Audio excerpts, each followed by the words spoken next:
We all search for that spark which fuels our desire to fully engage in our lives. We look for the courage to experience moments where we can come alive instead of watching life pass us by.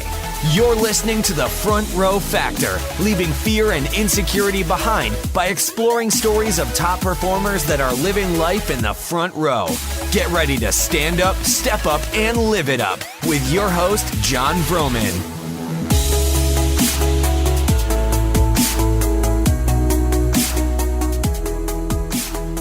What's up, Front Row family? John Vroman here. Super excited that you're with me today because I'm talking to my friend Niyi Sobo. He is a former NFL running back for the New Orleans Saints, all-around amazing guy. Before I get into his intro and why you're going to love this show, I want to give you a couple of highlights, things happening inside the Front Row community that I'm so excited about and I can't wait to share with you. Number one, our dad's experience is almost filled up. It's October 13th through the 15th. This is a live event designed for fathers who want to be epic dads. These are guys that, maybe you're out there listening and you're a father and you're like, I've invested in my business. I've gone to business conferences. I go to the gym and take care of myself there. We take family vacations, but I have never been to an event, a live event. To be around other guys, other fathers that are committed to being excellent in this area. I had this experience a few years ago when somebody asked me what I did. And they said, what do you do? And I immediately was going to jump to, well, I'm a professional speaker and a coach. I have this podcast. I do this charity. And then I cut myself off and I said, wait a minute, I'm a father and a husband. That's what I do. And when I'm not doing that, I happen to be speaking and running a charity and doing these things. But I will tell you that shift in my mind was a critical moment for me. And when I think about all the events that I've attended in the last 10 years of my life, I've invested heavily in lots of different areas and I've read lots of different books, but the one area I want to put more attention and time into is being a great father. I want to be able to get to the end of my life and look back and say, I did everything I could to be at a level 10 in this area. So I'm creating the event that I would want to attend myself. And already we have almost sold this event out, but there are still a few spaces. If you want to participate, send me an email today. Don't even just right now, pull over your car, stop, push pause. Send me an email from your phone right now, John, Jon, at frontrowglobal.com, and just put something simple. It says, send me info about the event. I will also tell you that as you listen to this episode, there will be a web page available at frontrowfactor.com. Up until this moment, we haven't made it public, but right now we're about to open it up to sell the few remaining spots. And I will tell you, we would love to potentially have you with us. We'll interview you, we'll talk to you, and we'll see if it's a great fit. Second, we are working on the Front Row book. The Front Row Factor book is coming out in November, and I will tell you that this is a passion project. It is the story of the Front Row. It is the strategies that we have uncovered over the last decade of serving individuals through this community. And I will tell you, the book is looking great. So many people have been helping, contributing, chipping in. We've got researchers, we've got editors, we've got reading teams, we've got all sorts of things happening to make this book just something that we're all going to be, as a community, so proud of. And my desire is that you read this book and you love it. If you don't know much about the Front Row community, my desire is this book introduces you to it. My desire is if you know a lot about the community, that you just feel even more compelled to further the Front Row mission and help serve the people in the way that we do and to live your life in the front row. I will tell you, this is super exciting and also nerve-wracking at the same time, because I have this fear that I'm going to put the book out there and people are going to be like, wait a minute, I thought you were really smart, John. That's not as good as we thought it was going to be. But I want to tell you, and I want to challenge you to do the same. I'm not letting that fear dominate in my mind. I am rallying with people. I'm surrounding myself with great advisors, great counsel, and great support to bring this book. It is a collaborative team effort, and it's coming out in November, and I can't wait. All right, now on to our show. I want to tell you about Niyi Sobo. This is a gentleman who I heard on Rich Roll's podcast, was introduced to, we became friends, and I'm sharing his story with you today. But here's a guy who spent time in the NFL. He has been a firefighter and now a mindset and peak performance coach for athletes and top performers. This is a guy that teaches people the systems they need in order to dominate in any environment.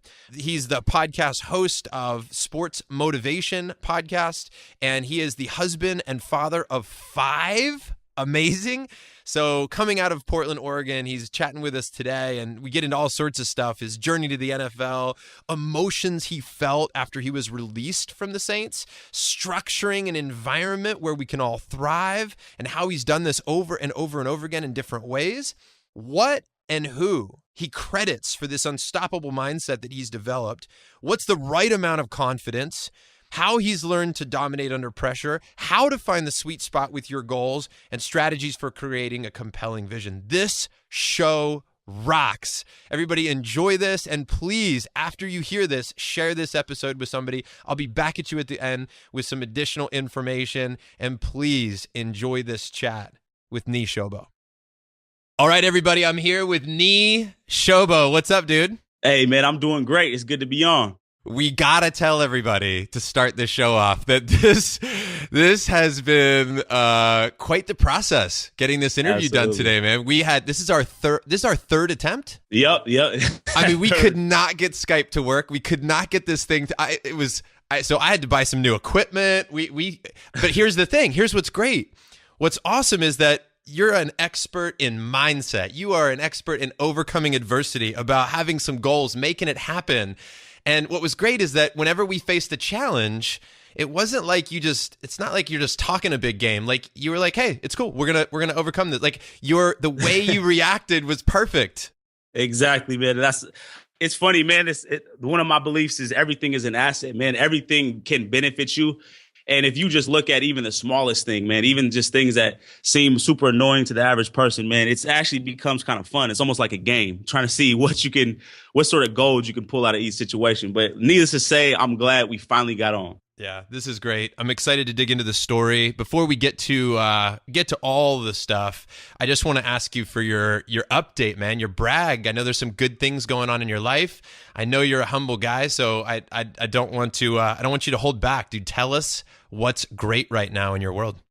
Man, first of all, I feel awesome because I recently just quit my job as a firefighter about 2 months ago, and so I'm doing what I'm doing full time, and I help athletes build supreme confidence and dominate under pressure. And so I've been moving really, really fast and really aggressively. That's sort of like the way I like to live. And I'm working on this project right now called Killer Instinct. It's a system showing people how to develop what we notice in athletes called that killer instinct. And that's that ability to perform with calm, poise, just under pressure. You know what I mean? And so I'm super excited about that. The business is growing quickly. My podcast is growing and expanding. People are really catching on to what I'm doing, and it's super gratifying to just see how it's all coming together when it was just a vision a little over a year ago. You know what I mean? So it's been super exciting.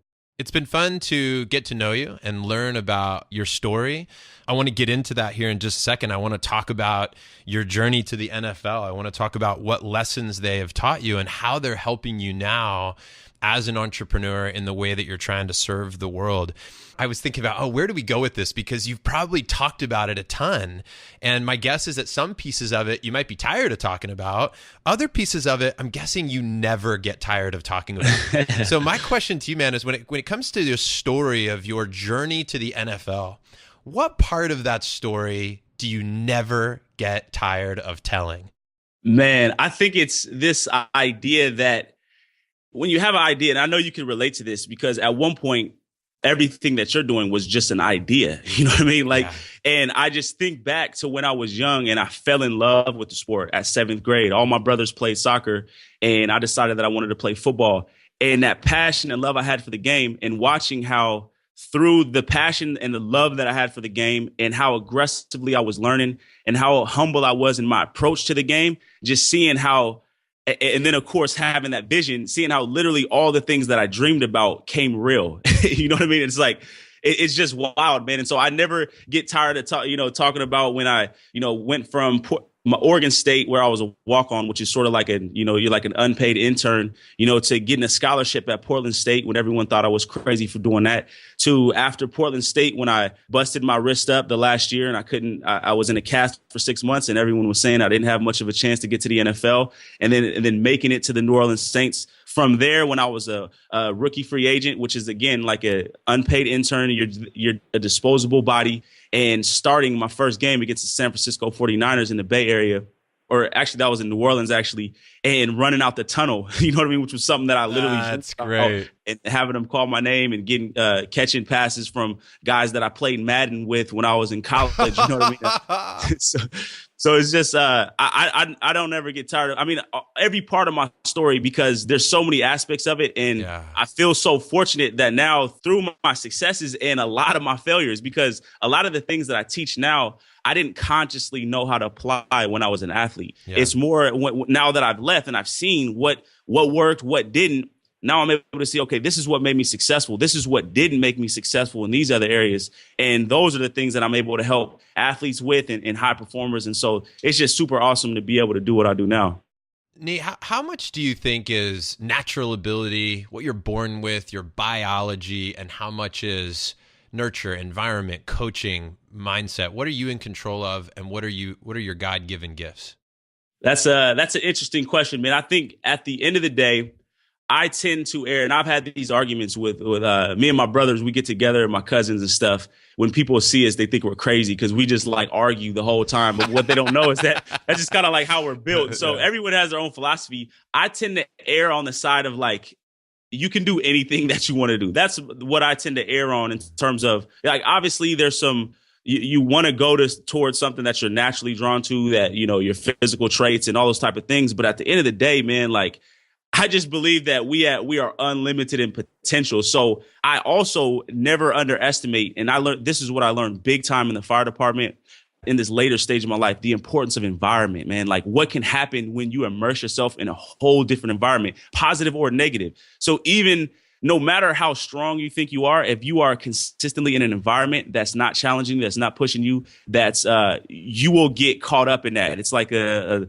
one of those like when you flush the toilet, what do you call those little whirlpools or whatever? Yeah. It's like you can't escape it. And so knowing that, I strategically set up my environment to always challenge me, to always push me, because I believe that if you have the right things set up, you can pretty much do whatever it is that you want to do. And I honestly believe that. And obviously there's some exceptions, but the whole I'm not you mentality is I don't really deal in the exceptions and all those type of things. Like I go to, like, I deal in, I'm a part of the minority, the 2%. So most people, they like to say, oh, this is not really possible. What happens if that? I don't really like to entertain those things. I feel like life is too short. If I want to do something, I'm going to go after it, and I do it. And thus far, it's benefited me very well. And it's a fun way to live. So let's talk about this environment for this concept for a moment. I'm passionate about this. In the front row, we talk about 3 strategies for a front row life. We talk about who's in your front row being the people. We talk about what's in your front row being your environment, you know, and how that shapes your mindset. And then we talk about how do we get to the front row. And that clearly is all up to you, how you see your place in the world. We always say you can't choose your seat in life always, but you can choose to have a front row experience. I know that you and I align on a lot of our thoughts about mindset. You know, I've followed your stuff, Niyi, and I've listened. By the way, you've got a great affirmation you sent me that you would listen to in the morning to get going. That's great. That is so great. We'll link to that for sure. But I want to talk about environment for a minute. Let's go back to your journey to the NFL and talk about what was critical about your environment that helped you get there. How did you either create an environment that was empowering for you, or what gifts were you given, or maybe like what were you presented with that you used to your favor?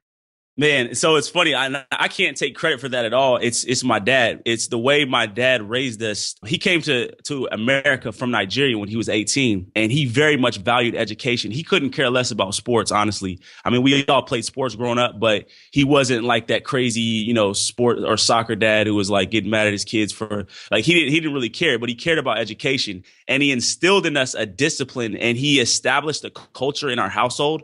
And this is why environment and culture is so critical. What he did was he created a culture to where if you didn't align with the culture, you were like an outsider, like, and almost just naturally, you know what I mean? It's like, you ever been around a bunch of people and you weren't like them? Humans, we all have this need to want to be loved and accepted by people. And he just created this culture in our household, was like, we're going to study our tails off. We're disciplined. We're focused. We love people. We give back. My dad's his whole life was dedicated to giving back. So it's almost like we didn't really have any choice. You know what I mean? And so I was the third out of 4 boys. And my brothers were so, like, I mean, they were always super well off in school.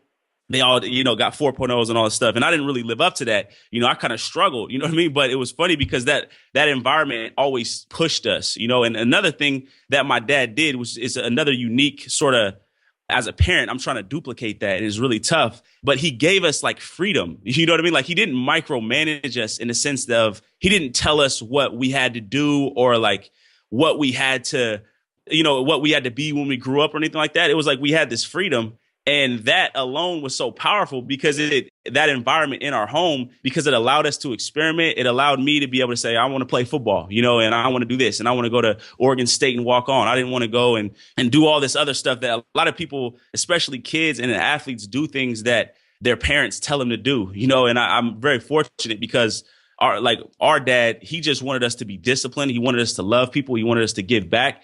And he just wanted us to live a good life. You know what I mean? So I think in that way, my environment was set up to my advantage, and then, of course, as I grew up, started going to college and being on my own, whatever it is that I loved, I just went all into it. So it was almost like I was very unapologetic about doing things that I didn't like. You see what I'm saying? So I didn't struggle a lot with, saying no to people about going to parties. It's like, no, I don't want to go to parties. I'm playing football. Like I'm not here to party and all of that and do all those type of things. So I would go run stadium stairs, on Tuesday night, at night and do all the stay there in the summer. I remember one summer I stayed in Corvallis at Oregon State and slept on one of those little eggshell carton things, those little foam pads in my friend's living room. Rode my bike to work every day. I worked at a Pepsi factory and ate like chicken and iceberg lettuce for like the whole summer, and just worked out. And I loved it. I never thought of it as something that I was like, quote unquote, sacrificing for. It was because I just wanted to do it. So in that way, I listened a lot. Like when I was younger, I loved music, so I love hip hop. And I always got a lot of inspiration from hip hop, just the hunger and the drive. And then, of course, now setting up my environment in a way that just serves me. But yeah, so I think it's a lot about my dad, a lot about my brothers and how we were raised. And, of course, my mom as well and the culture that they set up for us when we were young. All right. You love hip hop. If your life was set to one hip hop song, a theme song, what would it be? Oh man, that's a great question. All right, I'll give you two. I don't know if you know these or not, but one of them is "Glory" by Cameron, and that's one that I listened to all the time when I was that summer that I described. And there's an intro that leads up to it. Every time I hear it, I get chills. And then there's a Nipsey Hussle song called "That's How I Knew," and that's sort of like. That came out about a couple years ago, and when that came out, it just resonated with me because it's the exact mentality of the "I'm not you" mentality. He talks about that's how I knew that I was different, and he talks about how different he was and how he's so focused and locked into his goals. And I just resonated with it a lot, man. Nipsey Hussle is one of my favorite artists. Cool. Well, I don't know either, but we'll check him out. We'll link to him in the show notes so people can hear. There we go. Let's talk about the environment of a game. So you talked earlier in the show about running out onto that field and having them call your name. Man, I could feel that when you said that. I've never felt that exact emotion, but I could sort of imagine. Can you talk to me about how important are fans? How important is the environment when you're an NFL player, literally in the stadium? I always talk about that, but I've never asked a professional athlete about the fans. Do you know they're there? Do you hear them? Do you feel them? Do they matter? Yeah. Hey, it's so funny. So my first game, I remember I started against the 49ers, and I remember my first catch, and it was I caught my first pass, and I got tackled by this guy, and then I heard like the whole stadium just like erupt. It was like an 8 or 9 yard catch. Yeah. And it was at that moment that I was like, oh shoot, like I'm playing. I almost forgot that I was playing pro ball. You see what I'm saying? Because when you're in the mix, and I would be curious to hear from you about how this is like for you when you're speaking for the large crowds. It's almost like you don't even really realize you're so in your element. You're so in the zone. Yeah. You're so locked in that it's only you and the guy in front of you, the field. And that's really how it should be. You know what I mean? But the thing about with the fans, what it does, that's so cool, is the positive reinforcement. You know what I mean? Like there is nothing like a whole stadium of like 80,000 people screaming when you catch a pass. That's you know what I mean? Nuts. Or when you score a touchdown, or when you're in the game when a huge play happens. It's so crazy, man. And so yeah, the environment is very, very important in that sense. Yeah. That's so good to hear. I will tell you, you asked about speaking, and I feel the same way when I'm speaking. I try to look at one person and talk to like a single individual at a time and get that connection. But at the same time, I still recognize there's other people there because I have to have my finger on the pulse of the whole room, the emotions of the room, collective emotion. And you probably are the same way. Like you're laser focused. You know who's in front of you or who you're running around or through, but you still kind of have this peripheral of what's happening. And then something will happen and the crowd goes nuts and you recognize that they're there as well. I feel the same way, man. It's very much a individual and collective experience. I think you're drawn in and out of both throughout the process.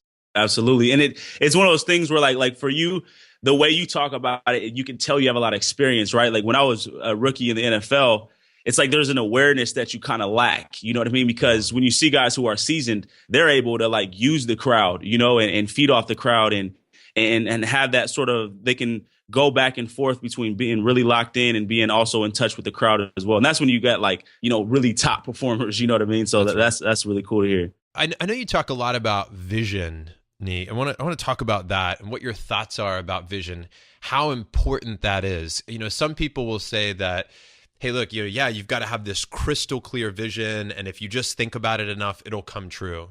And other people kind of poo-poo that idea of saying, listen, it's not about it. You can't just say it in your head over and over and over again. You've got to put the actions in.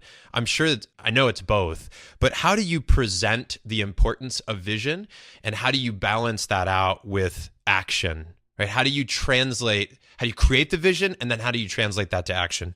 That's a great question, man. And so I believe it's almost like you building a house, right? Like if you want to build a house, the very first thing you do is you create a mental image of what you want it to look like. Right. And without that image, and then you translate that to a blueprint, right? And then of course you get to building it. But without that clear image, it's like, what are you really doing? And so the way I always explain it to my athletes is like, set the goal and let the goal determine what you need to become, what you need to do, what habits you need to give up, what habits you need to start, who you need to stop hanging around, who you need to start hanging around. And it's almost like, and that's why I don't really believe that there's any such thing as failure, because if I set a goal, right, no matter how high the vision is, like, for example, if you could set the goal of making $100 or you could set $1,000. Let's say you're a little kid and you're trying to sell lemonade.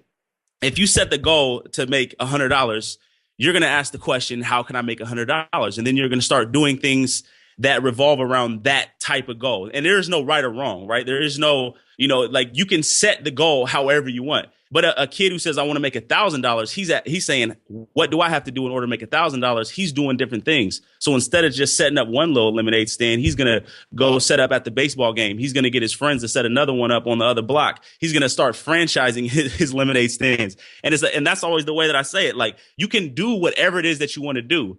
And just let the feedback that you get, let your results dictate, whether or not you need to change course or continue going. So it's less of like this, because I think that people who poo-poo it is they're thinking of it in terms of like this self-helpy, like new age, like, oh, you can do anything you want to type of thing. And I believe that, and I read those type of books, and I also am a very practical guy as well. So that means I'm reverse engineering my vision and saying, right, what do I have to do today in order to move me more aggressively in that way? Yep. And I can only speak from my experience. And that's the other thing. Like one of the things that used to annoy me a lot about, as I read a ton, you know what I mean? And I sort of went through phases where I was like, oh man, no, that doesn't work. Or I like this and all of this. But it's like now it's like anyone who's written a book, they can only speak from their experience. So in my experience, every vision that I've ever set for myself has happened. And that's just in my, like, and not in the sense of like everything that I've ever thought of, I already have today. But at each stage, I'm always working towards a vision.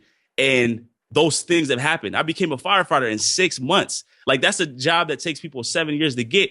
And I literally, and I'll show you the email or the picture, John, like I literally created photoshopped a picture of my face on a firefighter's body. I had no idea how to be a firefighter. I just decided that I was going to be one. And I didn't know anyone who was a firefighter. I had no experience at all. I had no idea how long it usually took. And I became one in 6 months. And then I took the same picture on the back of a fire truck.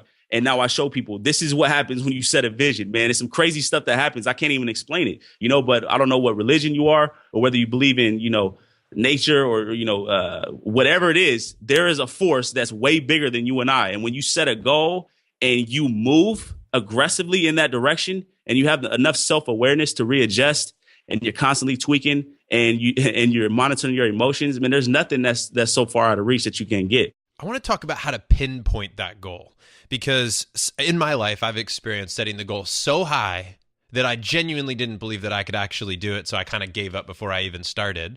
Or I would try my heart out and it was just the wrong goal. It was like the little kid going, I'm going to sell $1 million worth of lemonade. And you're like, at some point, it's not, it's like, it's a little aggressive. And then there's the too small of a goal that's like, you just undersell yourself. You don't challenge yourself. How does someone choose a sweet spot that challenges them, yet at the same time, it's attainable? They actually believe they could do it.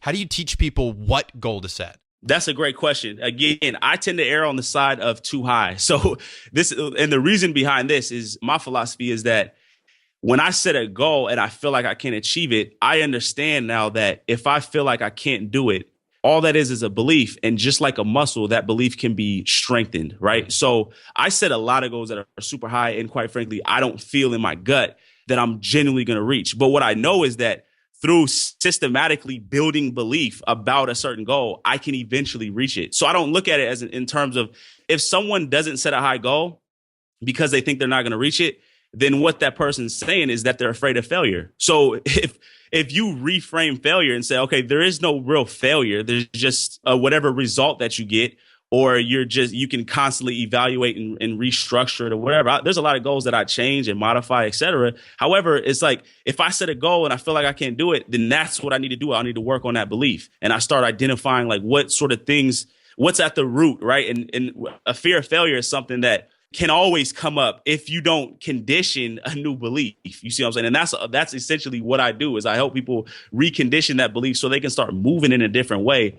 And there's a lot of elements to that, but it's like, there's no goal that's too high. Like it just let what happens. And I think it's Donald Trump, and I by no means endorse him as our next president, but he talks about in his book, I think he's like, it's not any harder to make $1 billion than it is $1 million. Everyone has the same 24 hours in a day. So just identify what the actions are that are going to get you to that goal in the most efficient way. So if you reframe failure and you do it consistently enough and you really feel a different way about failure, I believe that there really will be no goal that scares you so much to where you'll be intimidated to even set the goal. Because what's going to happen if you don't reach it? What's the worst thing that can happen? You'll learn something from it. You'll find out, what you need to do in order to do it. You might change the goal and find out you don't want it anyway. So I tend to err on the side of too high. With the athletes that you coach, what do you notice to be maybe a common thread throughout all of them, if there is one, about maybe what fear they all have consistently that holds them back? Or do you see kind of a piece that shows up in every person, a particular fear or something that stops them? Absolutely, man. I think the main thing, and I think it would be the same thing with entrepreneurs and people in general, but it's the fear of disappointing people or valuing other people's opinions more than their own and attaching their self-worth to their results. You see what I'm saying? So it's this idea that if I don't accomplish this thing, that I'm less of a person, that I'm not good enough, that I, won't be accepted. And they don't voice it in that way, right? And ultimately it's become my job to really identify that and help show them a different way to think. But at the end of the day, it's like they just worry too much about what other people think. It's like their whole identity is attached to their sport. And if they don't get that feedback from the coach, if they don't reach that goal, then they're a failure. And it's like they're constantly searching for this one event or goal that they're trying to reach. And then if it doesn't happen, it's like the end of the world. And then when it does happen, they get it. And then they go right back to feeling like they're not good enough again. So I think that's definitely the common thread that I see the most with athletes. Yeah. The difference of I failed and I am a failure, right? It's exactly. It's one defines who you are. The other says, hey, that means I need to learn something. That means I got to go back to the drawing board or back to the gym or wherever. Right. In your life, Niyi, how about where have you been like the most afraid? Like, do you remember a time when you were paralyzed with fear? Like to the point where it might have been the most afraid you've ever been in your life, but then somehow you pulled through. Can you think of that time? Oh yeah, let me think of I know there's been a few times. I love it. It's like I was waiting for the answer. Like, nope. I've never had that. I've never been that afraid. No, I was afraid for a second once back in 1997. It was a scary second, but I moved through it very quickly. Yeah, no, it's funny because now I legit like I just look at fear differently. So I actually get kind of excited when I get really scared. I'll just take you back to the most recent. It's always in the times of transition, right? Because humans, you don't really, we're not built to like really enjoy change. You know what I mean? Totally. So I think when I got released from the NFL and I had to watch the Super Bowl, I got released in the middle of the year that the New Orleans Saints won the Super Bowl, and I had to watch that game. It was like one of the worst experiences of my life, actually. Like I was about to cry, you know what I mean, watching it with my friends. But the fear that came was, you know, so after that, I tried to get back into the league. I had a couple of tryouts. I had a tryout with the Cleveland Browns. The Miami Dolphins were interested. The Broncos like said that they were going to fly me out. And nothing ever materialized, right? And so here I am thinking, I'm like, all right, so what's next, right? Like I'm going to get on this other team or something. But I really didn't know what was going on. And then I tried out for a arena football team, and I realized I didn't even want to play arena. Like they were going to pay you like $400 a week or something like that. And then after that, there was like this period of time where I was like, oh shoot, like football is really over. Like it was like, is it really done? Because I was one of those guys who I never thought that I was so attached to football in the way that a lot of guys were, like, meaning it was like all my identity. I love football, but I always prided myself on not being that guy. But what I realized was I was that guy. Like football was very much a part of my identity. And it was super, super scary when you've put like literally your whole life into something and then it's gone. And then you have to learn something new over again. And I didn't even know what that thing was yet. I had no idea what I was going to do with my life. Like after I was, you know, when I was graduating from college, I told myself I was going to go to law school and become a lawyer, but I didn't even know if that was something I really wanted to do. It was something I told myself at some point. But by the time I was done with football, that was not something that I wanted to do at all. And I just had no idea what I wanted to do. And there was this uncertainty. And so that was definitely one of the most scary times for me in terms of being paralyzed. And I spent 2.5 years kind of just wandering around, like working at jobs I didn't like. And I was definitely paralyzed by fear during that period of time. Wow. So how'd you pull through? What shifted? What changed? Man, so a lot. So I think one of the main things was a mentor that I had, and this is why having a coach, having a mentor is so critical. Absolutely. A mentor named Ray Shellmeyer, and he introduced me to some concepts that just blew my mind, right? And that's when I started reading. I remember one of the first books I read was Law of Attraction. He's a really spiritual dude, and he just had this. He just invested in me. It was so funny because I was training his son. Like so, during the time I was working at this job I didn't like, I was also doing physical training with athletes, right? And I was sort of doing that on the side, a little side hustle. And his son, I met him at the gym, and so I started training his son. And so I met his dad, who's Ray Shellmeyer, this guy who turned out to be my mentor. And he just he saw something in me, and he just was like, "Hey, I want you to come to my office this week," right? And so I would come to his office, and he would just talk to me, you know, and just figure out where I was at. And he would give me books to read. And then this started being like a weekly thing.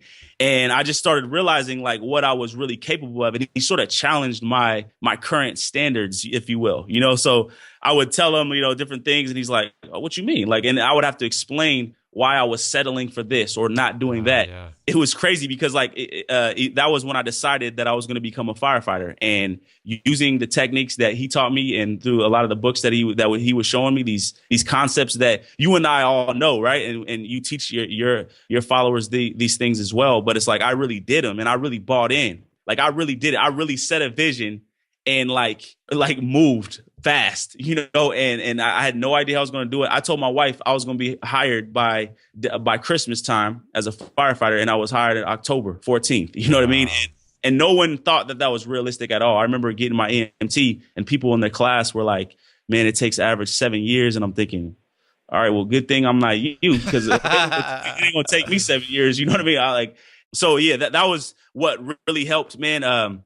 Having an awesome wife, you know, my wife is freaking awesome, man. Like she just supported me, like with everything that I've done, she's supported me. And that is something that honestly, I don't know that a lot of men can say. I'm not sure, but I've had other relationships And there is no one who has supported me in the way that my wife supported me. And what that looks like is she allows me to be me. So she allows me to make mistakes. She allows me to move towards what I want to do. I just quit my job 2 months ago as a firefighter. That's like all certainty was out the window. You see what I'm saying? It's like it's all on me. And she allowed me to do that. She trusted me. And having someone who trusts in you in that way gives you so much strength. It gives you so much power. And ultimately, that's what sort of led to all the things that I'm doing now. And it's been an incredible journey, man. Wow. Very fortunate, man. It's so key to have the right people around you. Who's in your front row, man, could be one of the most important aspects. I mean, you just talked about your mentor, your wife. So important to have the right people. Absolutely. I want to talk about confidence here for a second. And what is the right amount of confidence? Right? Like, so you're not overly confident. You're still humble. You're like, I still know there's something to learn, but I got this. Like, what's the right amount of confidence, and how do you find that? That's a great question. And again, I would say I usually err on more of the aggressive side of things. And so what I found in my journey to confidence, because I was the third of the four boys and I was considered shy. Everyone told me I was shy. So a lot of people see what I'm doing now and they're like, how did that happen? But I think that confidence is like something that you have to practice. And what I found is that when I'm the most confident is when I'm least worried about myself. And here's what I mean by that. And I know you can relate to this as a speaker. When you get up to speak in front of people, and if you really want to be legit confident, you can't be worried about you. You have to be worried about the people that you're talking about and focused on giving to them. And so there's this really great book called Ego is the Enemy by Ryan Holiday. I'm not sure if you heard it. Yeah, absolutely. Awesome. And he talks about this idea of purpose over passion. And so a lot of people, and here's how I interpreted that. If your purpose is so strong, that's legit pure confidence. That's like Martin Luther King confidence. That's Barack Obama confidence, because their purpose is way bigger than their egos or like, whatever accolades they're going after, whatever money they're trying to make. It's not about that. And I find that the people who are quote unquote overconfident or cocky, as we see them, tend to be the ones who are more into themselves. And there is an element of that. Like, I don't think ego is all the way the enemy, if you will. Like, it can be the enemy. It's almost like a pit bull. Like, it can, it can go against you or it can help you. But at the end of the day, attach your purpose to something really, really higher than yourself. Like, I always tell athletes, if I ask you why you want to get this goal and all you give me is the money you'll make and how cool you'll be and all of that, that's not going to last, bro. Like, that's not going to last. That's like low premium fuel. Like, high quality fuel is the type that is like, I'm doing this for my kids, for my family, for the thinking of a group of people that you're going to help. Like, that's the type of stuff that really fires you up. And that's real confidence that will burn for a long time. You know what I mean? That will give you lots and lots of energy, that will get you to take a lot of action that most people won't take, that will get you to take risks that most people will not take. And so at the end of the day, confidence looks a different way for everyone, but it's just this feeling of certainty and that you gotta make it happen. You know what I mean? And I think that's something anyone can have. And it's really cool seeing how that looks in different type of people. Because again, it's different. It's not like this is what it means to be confident. Like, confidence is just a feeling that you have that you can get it done. What's your life's purpose? Man, I feel like my life's purpose is to show people how to think. You know what I mean? And to teach people how to think in such a way that they can dominate in any environment. And right now I'm focused on athletes, and I feel like I feel like I've been an athlete my whole life. But at the end of the day, I believe that everything that becomes of you, like, honestly, really stems from how you think, like how you habitually think about things. And there is a certain way to think that can get you to do things that you never thought you can do, that can get you to grow in ways that you never, thought you can grow. And so I carry that purpose with me when I'm with my kids, my wife, my friends, and of course the people in my business, the people who I serve, my clients, et cetera. So I feel like at the end of the day, man, if I'm able to really teach people a new way to think, and not necessarily a new way, but the type of thinking that is going to get you to move in alignment with who people really are, that gets me fired up when I see those type of results. I'm loving this, man. I'm loving our chat. Dude, I feel like we're going to be longtime friends. I mean, I know we're new friends, but I love who you are. I love your way of thinking.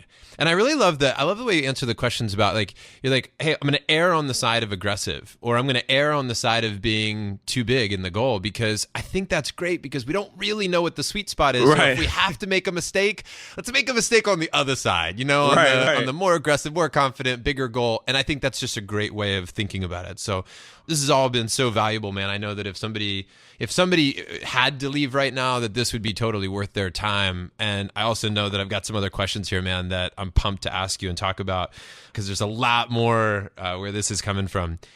In your ebook, I noticed that you talked about celebrating progress. Mm-hmm. And in the front row, that's a pillar, is the celebration piece. I mean, one of the things that happened back in 2005 when we started was we really were focused on like creating this day for these kids and these adults to go to their event and to relieve some of the pain that they might be experiencing in their lives. And it was all about making a day the best day ever. But what we didn't realize was that for many of our recipients, I mean, over time, we would discover that one half of our recipients, that was going to be the last day out with their family, and that was the end. And I remember seeing pictures of people sitting in their hospital beds, looking at the photographs of their experience, of their front row day, and they were celebrating. And the families would tell us that they were reliving those moments and finding joy, and that through that celebration, they were able to bring back into the present moment, what was good, even in the most challenging of times. And I think that as we go through life and as we experience adversity and tragedy, that sometimes celebration can be tough. Sometimes you don't feel like celebrating. Sometimes you don't feel like your wins are worthy of celebrating, right? But I think it is important that we recognize what's going well, or that we somehow, and lots of people have talked about this in different ways, of course. I know Chip and Dan Heath in one of their books talked about, like, it's finding the bright spots. It's finding out what works. It's like noticing your strengths. It's noticing, hey, where's that little victory that we can expand that? So talk a little bit about celebration and how that shows up and why that's so critical. Man, I agree 100% with everything that you said. And this is a theme with athletes a lot as well, is that we have a hard time celebrating, or like, because it's almost like you feel like, nah, man, I haven't done enough. That's right. I gotta keep grinding. Like, I'm never satisfied, right? You hear this thing like never hungry, right, or always hungry, right? Hungry, like you're never fully satisfied. And I agree with that. There's a hunger that's always got to be there, but you have to give yourself some positive reinforcement. And if you always feel like you don't deserve that, then again, it's down to this idea that a lot of us get from our parents, because we only got love from our parents if we achieved, right? Now, very few parents really understand what that does to a kid, because that was what's done to them by their parents. But it's like, if you only give a kid praise once he's done something, then he feels like, okay, I'm only good enough if I do something. And so this carries with us all the way to when we're older. And it's like, oh no, I have to like accomplish a goal in order to be good enough. It's like, nah, man, like you're already good enough. And I tell myself that every single day. I tell my clients that that's a breakthrough moment when you realize that like you're already good enough. You don't have to do anything more to like be worthy or anything like that. And so I anchor myself in my wins daily, morning and night. I have what I call a blueprint, and there's very specific questions that I ask myself morning and night. And I almost treat like every day almost like it's a Super Bowl or a holiday, because and this is cliche, but it's so true. You really only have today. Tomorrow's not promised at all. Like, anything can happen. There's a really great book called 3 Magic Words, and there's an analogy in there that like stuck with me so much. And I'm actually going to print it out and put it on my wall. But he says, only take your satisfaction from the work and not from the result. And the reason why I said that is because the analogy of the farmer, when you plant a seed, right? Like, you do the work, like you plant a seed, you're tilling the ground, etc. But the growing of the flower or the crop, that's not you. That's all God. You see what I'm saying? Like, we don't have control over that. Like, there's forces at hand that we're not responsible for. But if you take your satisfaction from the work and you celebrate each day and you give yourself props, you give yourself love, like you reinforce those things that you want to see in yourself, I mean, you will start to have legit fun. I would challenge anyone who has a hard time working out. All right. Like I changed my philosophy towards working out about 4 months ago, and it's just revolutionized my workouts. But like, I no longer judge a workout based off like how much I lifted. I'm a heavy lifter, and I'm still very into results, and tracking everything. But I still do that, but I judge it based on how much fun I'm having during the workout, how encouraging I am to myself, and I graded on a scale of 1 to 10. And how decisive I was, meaning how quickly did I get in and out of sets, not moseying around, right? And there's all these different things that I measure myself on. And so it forces me to be more encouraging to myself, give myself love. Like I talk to myself all day. My kids hear me. I talk to myself all day. And I'm telling myself the things that I need to hear to get me to keep going, because everyone loves to be encouraged. And it doesn't mean that you're weak or that you're going to stop working hard just because you give yourself some props. And it doesn't mean you have to pop a bottle of champagne every night either. It could be something as simple as just looking yourself in the mirror and saying, hell yeah, great job today, man. Like you did that workout, even though you didn't want to do it. I reinforce the very things that I want to do. When my kids complain about something and they don't want to do it and they do it, I say, great job, son. You did that even though you didn't want to do it. That's called self-discipline. You should be happy. And he smiled. And then guess what? He wants to do it more and more and more. And you could take this principle with your kids, with your wife, with your friends, whoever you find somebody is struggling with something. Identify what are the things that you know they need to do, right? Like what are the habits or the traits or the skills you know they need to do? And then go out of your way to reinforce those things. I think it's the 1 Minute Manager, the book by Ken Blanchard, where he talks about catch someone doing something right. That's awesome. And do that to yourself. Like you need it more than anyone. Do not wait for other people to give that to you, because you might be waiting a long time. They might not be reading the same books as you, and they might not. So you need to give yourself props every day. Show yourself love. Encourage yourself. And it's a great way to live. There's to me, it's like, what's the alternative? Like, tell myself I suck and man, why didn't I do that? Like, that never got me to do anything well. You know what I mean? Niyi, I have a friend named Danny J. She's awesome. And recently I learned of an exercise that she does when she's speaking, when she's doing these workshops. And what she does is she has people write down some of their negative self-talk, right? What they would say to themselves that's not good. You know, it's like, you know, you suck, whatever, just the meanest thing that you say to yourself about you. She had write them down, and then she had everybody circle the one that she thought was the worst, you know, that they've said to themselves more than one time. And then they didn't know this was coming. She had everybody stand up, walk around the room, and meet people and say that thing to the other person. Oh, wow. Like, that's hilarious. And I mean, you can imagine they were like, no, like I can't, there's no way. And yeah, they walked around and they said it, and they just felt so horrible saying that to another person. And her point was, you know, and of course people felt it, was like, I would never say this to that person. Right. So why would I say it to myself? You know, why would I do that to me? The very person that has, you know, the body and the brain and the heart and the soul that's trying to take care of me. Like, why would I do that? And they just felt it in reverse. They could see it affecting somebody else and perhaps, you know, knowing what that would feel like. So I just think about the importance of being able to recognize little wins along the way. You know, I always think, I'm with you that I struggle sometimes thinking about like to never be satisfied, to always be thinking about how I can improve. And I like the idea of being hungry. I also like the idea of eating. I like both. I think satisfaction from the food. That's right. Like I think it's okay to sit down and enjoy a meal and feel satisfied and then get back to work. Right? Exactly. Like I think that's the flow, right? It's like, how can it's not about full indulgence where I'm constantly stuffing my face, but it's about that. It's about getting hungry. I think that's what it is. It's almost like it's not about being hungry. It's about getting hungry. It's doing the work that makes you hungry. So then you can eat and celebrate. And then you can get back to work and be fueled to go do the thing. I mean, man, that's a great analogy right there. This is some gold. Yeah, this is good. Well, dude, dude, you're feeding it to me, man. I'm just rolling with what you're giving me, man. This is great. Dude, let's talk a little bit about habits for a moment. I want to talk about your routines. You said you had some questions you ask in the morning, some questions you ask in the evening. I'm particularly interested in evening routines.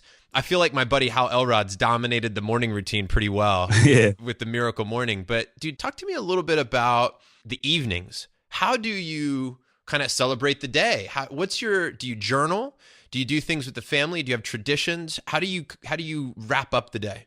Man, so that's actually something that I've been giving a lot of focused energy to because, like you said, mornings is something that I feel really good about. And I've been making a lot of progress with my morning master routine is what I like to call it. But so my blueprint that I explained, I do that morning and night. And so when I come to my office at night, so in my office, it's all black. I painted the whole thing black, and the environment is super, super dope. Like, it really reflects like my personality and all the pictures and things. And so I turn on my light and it's really dim. And I have this playlist where I play like all the epic movie soundtracks. So there's like Braveheart, Gladiator, Transformers, like, and it's just, and I play my music, and that is when I journal. And it's so peaceful to me. Like, it's something that I get kind of upset when people interrupt me during it. Again, I sort of break down the day and I extract like gold from the day. Like, and the questions that I ask are super, super deliberate. You know what I mean? Like, I make sure that I learn something from every day. I rate like aggressively learning is something that I take a lot of pride in. Like, I like to learn quickly. You know what I mean? Mm-hmm. So I want to make sure that I'm extracting any sort of knowledge that I can from the day. And then aside from that, man, like, I like hanging out with my kids. We watch a lot of movies, you know what I mean? Especially it's summertime now. Like, we're always watching a movie at night or something like that. And I read at night as well. So I just bought this new, I had like a little nightstand, but I just bought a book stand for next to my bed. You know what I mean? So now instead of stacking them up on my nightstand, I got my books all there. So, but that's sort of my evening routine, if you will. That's great. What's the best movie you've seen lately? Oh man, best movie. I just watched the BFG just 2 days ago. And it's funny because I loved Roald Dahl books growing up. We didn't have a TV growing up, so I read all the time. And so when I saw the preview for that, I was so excited. And that was a great movie. I liked the BFG. Other than that, man, I honestly, like, there hasn't been one that stood out to me. I saw the one with Matthew McConaughey. That was very interesting. I can't say it was a great movie, but it was a good historical movie. It was called Free State of Jones. You heard of that one? No. Okay, yeah. It's a movie on the Civil War and a lot of stuff that happened during that, and slavery and things like that. It was pretty cool, though. Did you see Tony Robbins' new documentary? No, is it out on Netflix yet? It's out, yeah. Oh, yeah, I got to see that. That's dope. I got to check that out. I'm a big fan. It's really great. Yeah, that is cool. It's really great. Niyi, we could do this forever, man. I don't want this to end, and I'm really hoping that we could do a round 2 at some point. I really want to follow your journey, your progress. I want to keep connected here. I have a few questions I still want to throw your way. I'm going to shift gears here a little bit. As you know, in the charity, we deal with people who are fighting for their lives. And what are your thoughts on death? Is it something you think about? And when you do, how do you process that?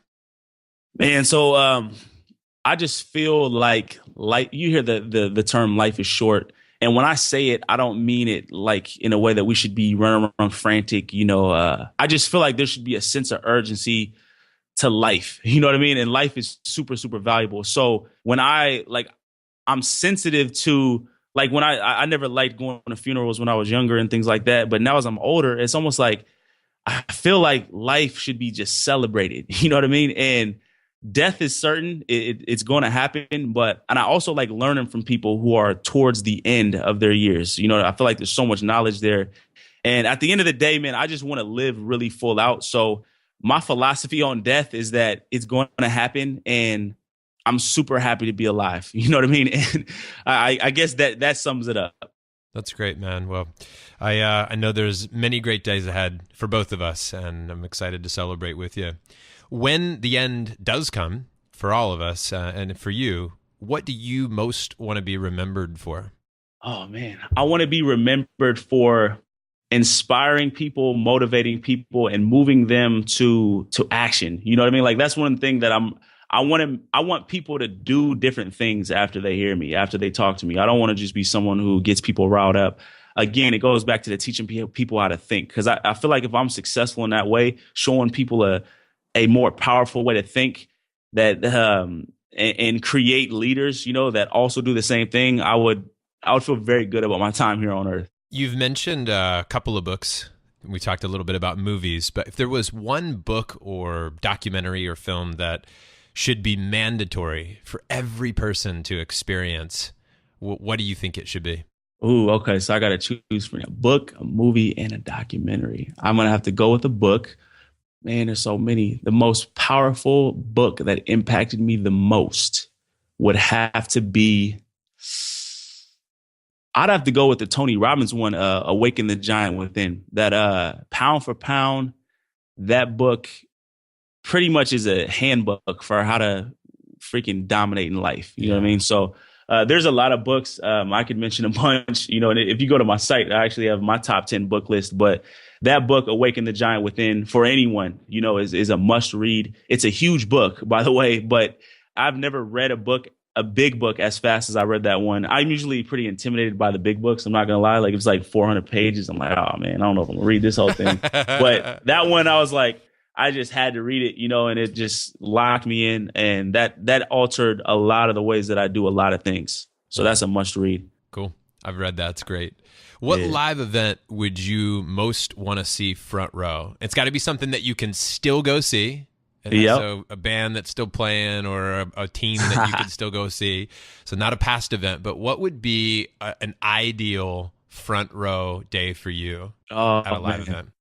Okay, I'd have to go with, it would either be a rap concert or a basketball game. I would have to say Game 7 with LeBron James, whoever he's playing. You know what I mean? That would be pretty sick. I've never seen, like, I used to watch the Blazers play. I've been to a few Blazer games, but going to NBA games, it was so cool for some reason. I was obviously a football player, but I love basketball as well. But there's something about like how close it is, you know what I mean? And how like these guys are just freaks of nature. You know what I mean? I would love to be at a Game 7 of LeBron James. Cool. Niyi, this has been awesome, man. Any final thoughts for the audience? Anything we didn't get to today? Anything you wanted to share that we didn't get a chance to talk about? Parting words? Oh, nah, man. I just encourage everyone to just set a vision, and be bold about it, and just realize that you honestly really only live once. And, the whole YOLO thing, but you really do. You only live one time. So you might as well go after something that really, really lights you up, and be very vulnerable and honest with yourself along the way, and learn fast, learn aggressively, soak up as much game, as much knowledge as you can. Obviously, you listen to this podcast, read books, get mentors, and do it quickly. Like, live life with a sense of urgency, not in a rush, but live it aggressively. Niyi, where do people get more, man? If they connected today, they like what you were up to, and they want to get more from you. I know you've got a bunch of resources available, and you're continuing to develop programs. Where would they go? Absolutely. You go to I'mNotYou.com, and I created some gifts for your audience. If you go to I'mNotYou.com/front row, I also have an incredible coaching program, a 12-week coaching program that's designed to get you supreme confidence and get you to start dominating under pressure. I'm super excited about that. And you can find that on my website, I'mNotYou.com as well. Find me on Twitter, Facebook, all those things also. But at the end of the day, my home base is I'mNotYou.com. Cool. Well, Niyi, we're going to link to all that in the notes, and make sure everybody go check it out. Get the free goods. I'mNotYou.com/front row. I really feel appreciative and grateful for your time today, Niyi. I know you're a busy guy, 5 kids, big dreams and goals, and you've got a lot of things pulling you forward, pulling at your attention. So the fact that you took some time out and shared with our front row community today means a lot to me. And I want to say to you what I say to all my friends and all of our guests, which is I want to thank you for stepping up big in the world. I want to thank you for not, being an observer, but somebody that's like a real participant in life. And you're good for the world. And I genuinely believe that you're making a difference in a way that affects my children's lives. I mean, you're shaping a community. You're adjusting the mindset of people that are shaping a world my kids are growing up in. So I think we're directly connected, and your success is tied to my success and all around. And so I'm really cheering for you, and I want you to win, man. I want you to keep looking in that mirror and reminding yourself of how brilliant you really are and all the gifts that you have. I feel them. I'm appreciative of you, and I hope we get a chance to talk again soon. Yo, thank you so much, man. That meant a lot hearing that from you. And I got chills hearing that. By the way, this was an awesome experience, man. And I appreciate you having me on. All right. We'll talk again soon, buddy. See ya. No doubt. That was fun. What an amazing guy. Niyi Sobo, everybody. Make sure to get the free gift. Go to imnotyou.com/front row. We'll link to that in the show notes at frontrowfactor.com. Also, check out his encore episode. If you're new to our show, that's a quick 10-minute Q&A. It's questions from our listeners, from the podcast listeners that want to get free coaching from these world-class experts. You just post your questions in our community page, which you can get to by going to frontrowfactor.com/Facebook, and then you can just ask to be a part of the community, and we would love to have you there. Just post a question, and we'll ask that to future guests on your behalf. Free coaching, ladies and gentlemen, world-class individuals of all different types in all different industries who have different skill sets, and we'll use your question for the appropriate guest, or sometimes we'll let you know who we're going to be interviewing, and then you can ask it directly to that person. But you can post any question that you want answered by any guest, something you're struggling with right now. What do you want resolution on, clarity with? And I will tell you that getting the right coaches, just like Niyi Sobo talked about, the right mentors, is critical to hitting your biggest goals and dreams.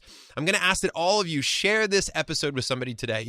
Post it on your Facebook wall, tweet it out, share it in some sort of way directly with somebody to say, listen, I listened to this show and thought you might enjoy it. Add value to somebody else's life by passing along some information that will help them to create that vision, to set the goals, to overcome adversity, all the things that Niyi talked about during this show. Hey, I mentioned it at the beginning, and I want to tell you, speaking of, growth and surrounding ourselves with amazing people, is this Dad's Experience we have coming up in Philadelphia, October 13th through the 15th. This thing is about to sell out. So if you want to get in, please send me an email right now. Pause this episode, get your phone, get your computer, and send an email to John, Jon, at frontrowglobal.com. We already have an amazing lineup of world-class dads that are coming together to talk about how to level up their fatherhood game. And I will tell you that, I mentioned this before, that I've invested in a lot of different areas of my life. I've been to the business conferences. I invest in going to the gym. We take family vacations.